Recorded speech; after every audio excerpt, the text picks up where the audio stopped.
Ngunit may isa pa palang ulat na nasa kumbento ng Ziyin.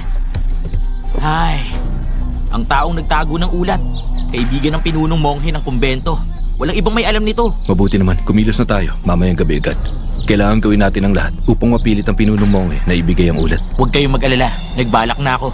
Mabuti kung ibibigay niyang ulat sa atin na walang kahirap-hirap. Ngunit kung hindi, may naisip na akong paraan para isuko niya ito. Kamahalan, gagana ba kaya ito? Mamayang gabi, malalaman agad natin.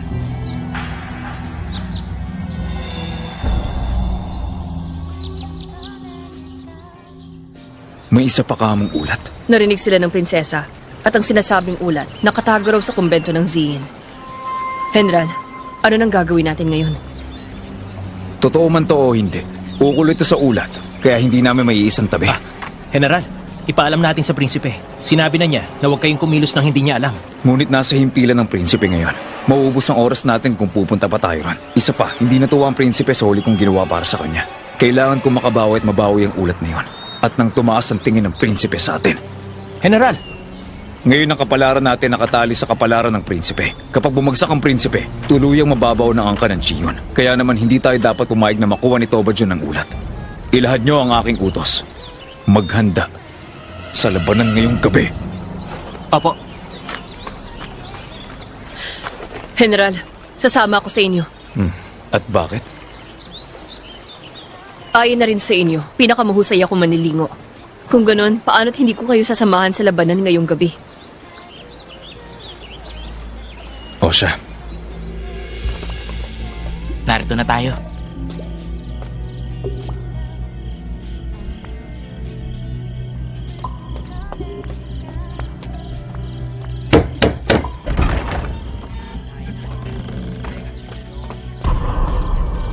Nasaan si Li Weiyang? Mga Ginoo, sino po ang pakay ninyo sa kadiliman ng gabi? Para kay Abad Chingsong.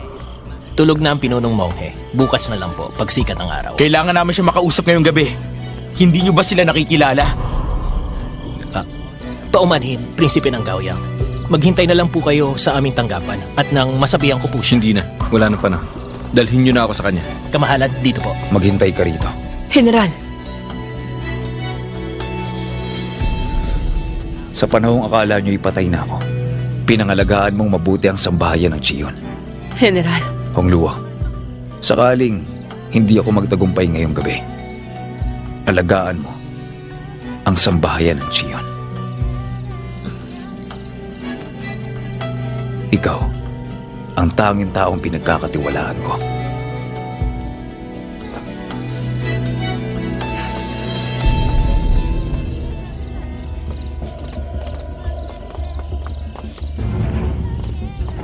Kamahalan, dito po.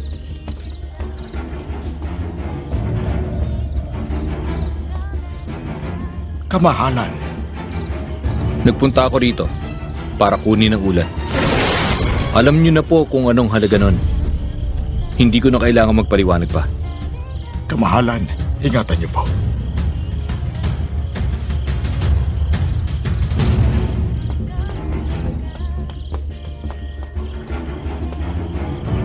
Nasa atin ang ulat. Umalis na tayo.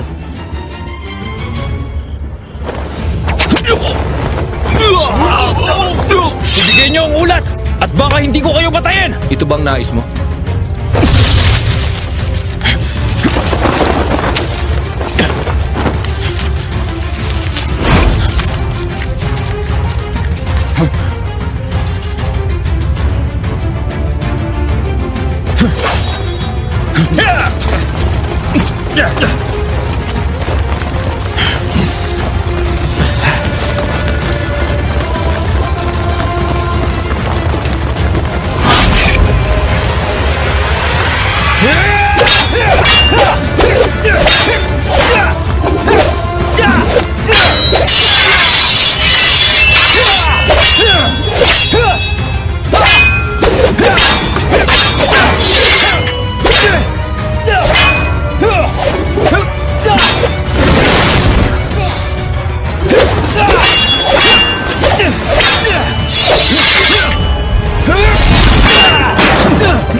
Chionan, umalis ka na sana.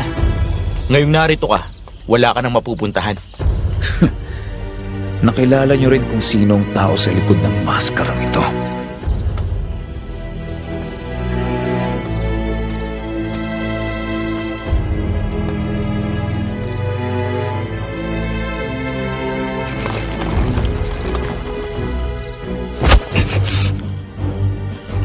Sino nag-utos sa'yo? Napatayin mo ang ministro.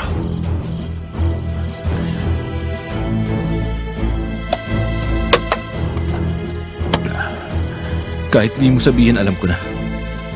Kinakasangkapan ka ng tiyo kong si Tobayo. Pinapatay niya ang ama ko. At pinapatay niya ang angka ng ministro para mapagtakpan to.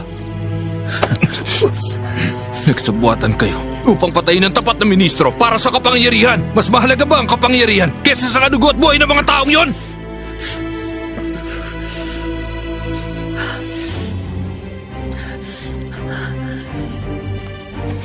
May makapagsasalita pa naman sa'yo. Isama niyo siya pabalik. Dadalhin ko siya sa emperador. Tingnan natin kung manahimik ka pa sa harap ng emperador.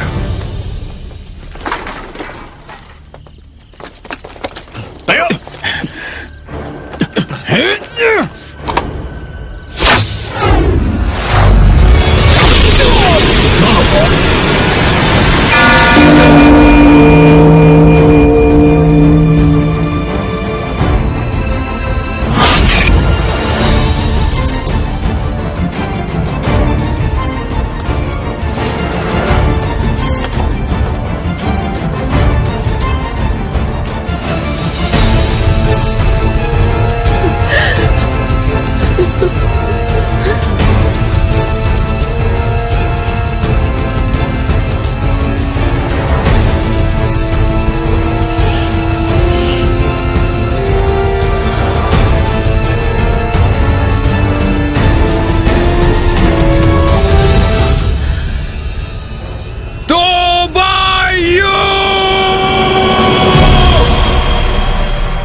General,